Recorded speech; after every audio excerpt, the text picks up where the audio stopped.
Bonsoir, bienvenue à Arcade-moi ça. Aujourd'hui, directement de Cambridge, Massachusetts, tout près de Boston, on est près de Lanes & Games. Lanes & Games qui est avant tout une salle d'allée de quilles, et par-dessus tout, qui a des très bonnes pinballs à la disposition des usagers, incluant entre autres les toutes nouvelles Stearns. Et ce soir, on s'en vient entre autres jouer à celle de Ghostbusters. Plein de belles choses dans le Lanes & Games, des racing cars.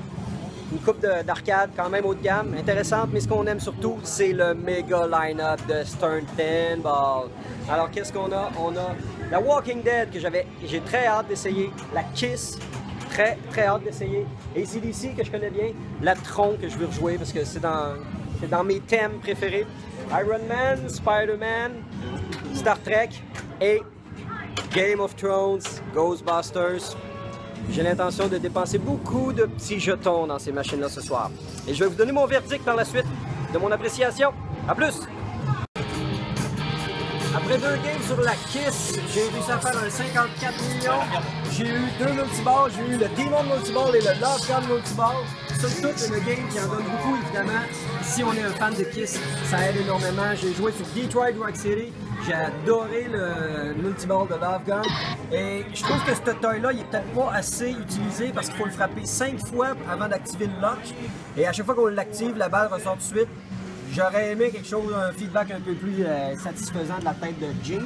Mais à partir du moment qu'on est dans le mode multiball, il vient la recracher par la bouche qu'on envoie dans la gueule. Alors ça, c'est quand même très intéressant. On essaie maintenant Walking Dead. 2 games de fait sur la Walking Dead. La deuxième game un peu meilleure, mais somme toute, ça équivaut vraiment pas la Kiss. Il y a l'air d'avoir plus de modes, plus de stock, mais vraiment décevant en termes d'ambiance.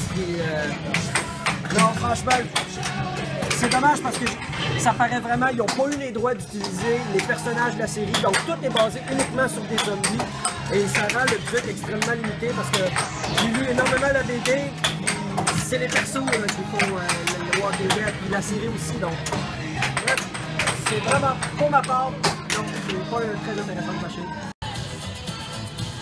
90 millions sur chaque grand champion de 1,5 milliard.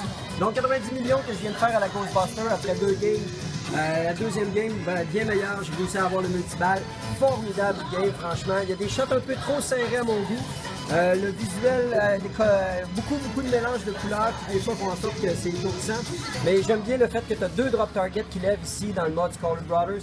Il y a des beaux modes, les animations sont bonnes. Le feedback est bien fait. Il y a une belle utilisation des couleurs LED qui changent de couleur.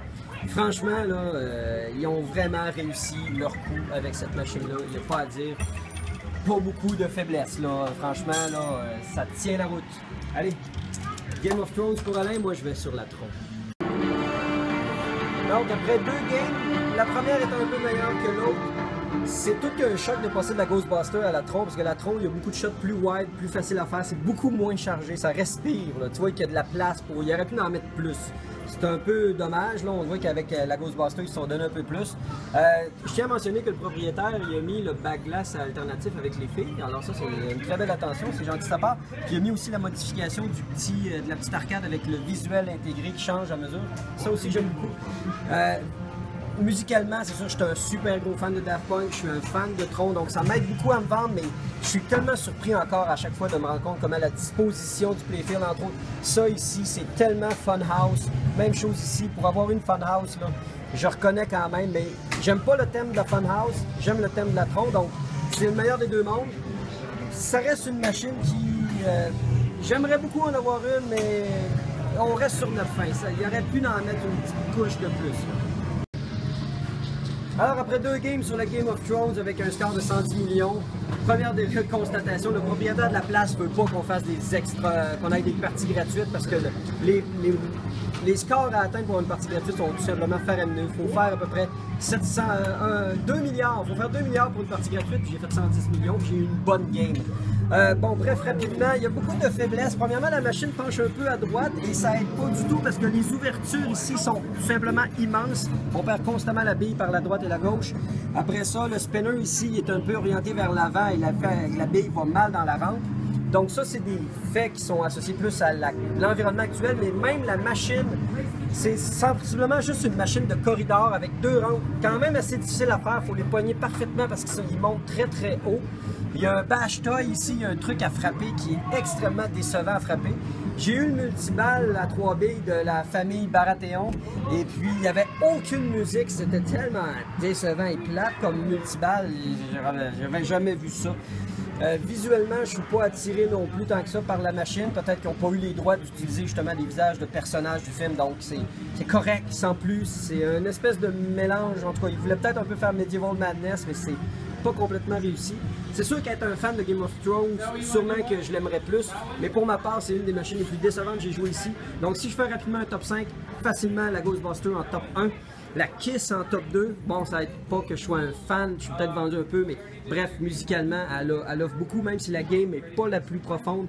Moi, j'aime beaucoup quand une game me fait complètement voyager et j'ai vraiment l'impression d'être dans un show de Kiss quand je joue à cette machine-là. Après ça, la Tron, parce que je trouve que les shots sont quand même bien équilibrés, le playfield joue bien, il y a quand même beaucoup de dynamique dedans. Je cherche pas toujours la game la plus compliquée, je cherche la game qui me met dans un bel univers, celle-là ça marche. Sinon après ça, Walking Dead, c'est ma dernière, Game of Thrones en 4e, puis Walking Dead c'est ma 5e. S'il faut que je fasse un top 5 des machines que j'ai joué en ce moment. Je vais jouer à d'autres machines, mais je veux me garder de la place sur ma batterie et surtout en espace, parce que demain on s'en va à Fun Spot et on s'en va au Pinball Wizard. Et je veux être capable de vous faire des petites vidéos de sur place aussi. Alors voilà, c'était mon passage à Lanes and Games. Et je tiens à mentionner avant de partir que les machines sont toutes en incroyablement belle qualité, extrêmement bien entretenues. N'est-ce pas Alain, tu as le goût de te coucher dedans, tu as le goût de licher le playfield pour aller chercher un peu de nutriments, de billes, d'argent. Alors voilà, je vous laisse. Ah, puis je tiens à mentionner qu'il y a une Super Checks canadien, Bruce de Boston. Alors, j'aime bien ce petit clin d'œil à la compétition Bruce et canadien. À demain! Here we are, on y est, Pinball Wizard Arcade, Pelham, New Hampshire. 3e visite à cette place mythique qui contient toutes les meilleurs pinballs, meilleures arcades en incroyables conditions et le tout dans une super ambiance d'arcade des années 90. Là, on est présentement lundi à 11h, donc c'est sûr que l'ambiance n'est pas complètement au rendez-vous, mais regardez-moi cette belle éventail de machines. Je ne ferai pas des vidéos très détaillées d'exactement chaque machine que je vais jouer, mais je vais m'assurer quand même de faire un survol intéressant pour vous tous. Et entre autres, je vais jouer enfin à la Hobbit, parce que je savais même pas qu'il l'avait. Quel merveilleux feeling de voir des machines s'allumer une après l'autre, parce qu'on arrive tellement tôt qu'ils sont en train d'ouvrir les machines juste pour nous. Alors, on a fait une demande spéciale pour qu'ils ouvrent, alors on entend les machines s'ouvrir un petit peu partout. J'espère qu'ils vont ouvrir cette allée-là bientôt. Trop de souvenirs. J'ai vu cette machine-là très souvent dans les arcades des années 90. J'ai jamais joué. Je vais jouer à Arms Wrestling 2 by Jalico. On va voir ce que ça va donner contre Duke Traxy. Et j'aime le petit personnage à la style Saddam Hussein. J'ai sensiblement terminé mon tour du Pinball Arcade. Alors pour un 20 $, j'ai fait à peu près presque 3 heures de gameplay. Sans mentionner toutes les machines, tiens, je vais marcher lentement, comme ça vous allez pouvoir apprécier vous-même les modèles qu'il y a. Il y a une très belle section Nintendo, on voit là, que le choix des cabinets est bon. Il y en a beaucoup d'autres de l'autre côté. Alain, qui est R-Type, c'est un des meilleurs shoot 'em up. Je veux une R-Type big time. Big How. Il y a beaucoup de redemption game. Alors c'est le concept, c'est que on met des sous, on gagne des tickets, puis avec les tickets, on peut aller chercher des jouets, des bonbons, des trucs au comptoir à l'avant. Ils sont capables de garder en marche une Mac 3. C'est assez surprenant quand même. Des excellentes machines. Il y a une Black Tiger que j'aime beaucoup comme jeu. Ici, on voit le cabinet original d'une Marble Madness, qui est le même cabinet que ma custom Metal Slug. Qu'est-ce qu'on a? Il y a une belle action avec la manette originale, comme celle que j'ai remontée. Il y a une Fantastic Gyrus que j'aime beaucoup. Il y a une Cabaret Missile Command que j'ai joué, que j'ai beaucoup aimé. Et puis, il y a une Joust 2. Wow! Joust 2. Extrêmement rare. Une Dragon's Lair 2. Et ce qui est assez formidable, petit aparté, Sylvain, la propriétaire du Pinball Wizard Arcade, offre des services de réparation de board. Et en ce moment, nous, la Dragon's Lair 2, qui est au McFly, on a beaucoup de difficultés. On a trouvé le lecteur Laserdisc, on a trouvé le Laserdisc, mais le board cause des problèmes. Et je peux l'envoyer à Sarah, elle va le réparer, puis elle va me le shooter parce qu'elle va pouvoir le tester sur sa borne, si ça fonctionne ou non. J'ai le goût d'essayer ça parce que là, en ce moment, il me fait donner pas mal le board. Roller Disco. Peut-être la plus belle machine à boules. C'est ma découverte, la visite ici. Cette machine-là me fait complètement capoter. L'illustrateur en moi, et il me dit, enfin, ils ont engagé un illustrateur de qualité pour faire le playfield. Les filles sont formidablement bien dessinées. La job d'ancrage est parfaite. Le choix des couleurs est en aplat, une espèce de 5 couleurs. Franchement, là, c'est vraiment pas la meilleure game, par exemple. On a joué une game, Alain et moi, c'est dole. Mais est vraiment belle. Xenon, une de mes classiques que j'aime beaucoup. J'aime beaucoup la Xenon. Pour toute l'époque qu'elle représente, c'était comme la machine la plus accomplie de l'époque. J'ai joué à la Genie, que j'avais beaucoup joué en émulation, mais jamais en vrai. J'adore la Genie. J'ai pas besoin d'une game tout le temps très rapide. Évidemment, les effets sonores, c'est pas au rendez-vous, mais visuellement, je la trouve fantastique. Puis le playfield est extrêmement audacieux pour l'époque. Alors franchement, la Genie, c'est un must-have. C'est pas une machine très chère quand on est capable d'en voir une passer. Donc, la petite Arabian ici, c'est le fun. Dig Dog, côte à côte, deux machines qui ont le même cabinet. Il y a une belle sensibilité dans la façon de mettre des machines côte à côte ici, qui sont des mêmes constructeurs ou qui ont des liens ensemble. Donc, d'un côté, beaucoup de machines DMD, beaucoup de Gottlieb dans cette section-ci. Et puis, de l'autre côté, c'est beaucoup de classiques arcade. Il y a des super bons choix. Comme vous voyez ici, il y a les Nintendo Donkey Kong Junior, Donkey Kong et Popeye. Et de l'autre côté, beaucoup de vieilles Bally des années 80, incluant entre autres la Kiss originale. Donc, c'est intéressant de l'avoir original ici parce qu'on peut vraiment faire le comparatif avec la nouvelle Kiss qui utilise le même artiste et qu'il y a il réutilise beaucoup des aspects du game design de la Kiss originale pour la refaire. J'ai joué à beaucoup de games ici. J'ai joué à la Pool Sharks, la Party Zone, Mousing Around, que j'aime beaucoup. Je sais pas, avant, j'aimais pas les machines avec des thèmes plus familiaux, mais celle-là est très cool.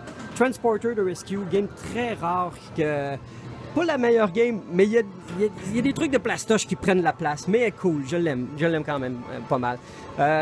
J'ai appris à réaimer la Dracula. Les premières games j'avais joué dessus, j'avais pas trop aimé, mais il y a des features vraiment le fun. Il y a la bille qui se promène dans le playfield. Il y a le video mode, ce que tu tires des loups-garous qui est très cool. No Good Golfers, laissez-vous pas tromper par le thème. Excellente machine faite par Pat Layler, qui a fait Adam's Family, Twilight Zone. J'ai appris à aimer cette game-là, très cool. Bad Cats, si je serais capable d'avoir une Bad Cats un jour, je capoterais. Un beau petit thème, c'est sûr que ça a l'air enfantin, mais vraiment très cool game. De l'autre côté, c'est beaucoup de jeux vidéo qui sont pas tout ouverts. On dirait qu'ils ouvrent un petit peu à la demande. Si on demande, ils vont l'ouvrir, mais pour l'instant, on dirait qu'ils sont un petit peu en mode économie d'énergie peut-être. Escape from the Lost World, que j'aime beaucoup, qui a été faite par Dennis Nordman, si je me trompe pas. Sinon, bref, ce que je trouve intéressant, c'est qu'ils ont mis la Escape from the Lost World à côté de la Blackwater 100 que j'aime. J'ai de l'amour, hein? J'aime beaucoup de machines. Mais la Blackwater, c'est une que j'aimerais vraiment avoir dans mon sous-sol. Mais il y a quand même des aspects dessus qui me rebutent, comme par exemple la musique qui est peut-être pas au rendez-vous. Et le fait qu'il y a quand même 5 flippers. Fait que quand on flippe, ça fait clac, clac, clac, clac. C'est un petit peu agressant, mais sinon, j'adore l'audace du playfield. Il y a comme 3 niveaux de playfield. On commence la game, on envoie 3 billes. Les 3 billes descendent ici. Le but, c'est d'en verrouiller une dans le trou là et d'en envoyer une autre tout le long ici qui descend sur la apron pour qu'elle descende là et retourne dans le trou ici. Donc, une fois si on réussit à locker 2 des 3 billes sur le début, après ça, on joue avec une seule bille, on l'amuse un peu partout. Et puis après ça, on refait déclencher le lancement des autres billes par la suite. J'aime beaucoup la Blackwater. Elle est complexe. Ben, pas tant complexe, mais c'est un jeu basé sur des shots, puis j'aime ça. Beaucoup d'arcades non ouvertes, des méga gros jeux de gun game. Là, ça, c'est la Dark Alley d'arcade qui n'est pas ouverte en ce moment. C'est pas grave, parce que je veux surtout me parler un peu des autres machines que j'ai jouées ici. Donc, la Cyclone, Whirlwind, Earthshaker et Whitewater que j'ai joué. Et ma préférée, c'est la Earthshaker, Pat Layler game. J'ai besoin que la game soit aussi belle en son, en gameplay et en musique. Puis c'est la Earthshaker des 4 qui, selon moi, l'emporte. Après ça, Banzai Run était malheureusement out of order.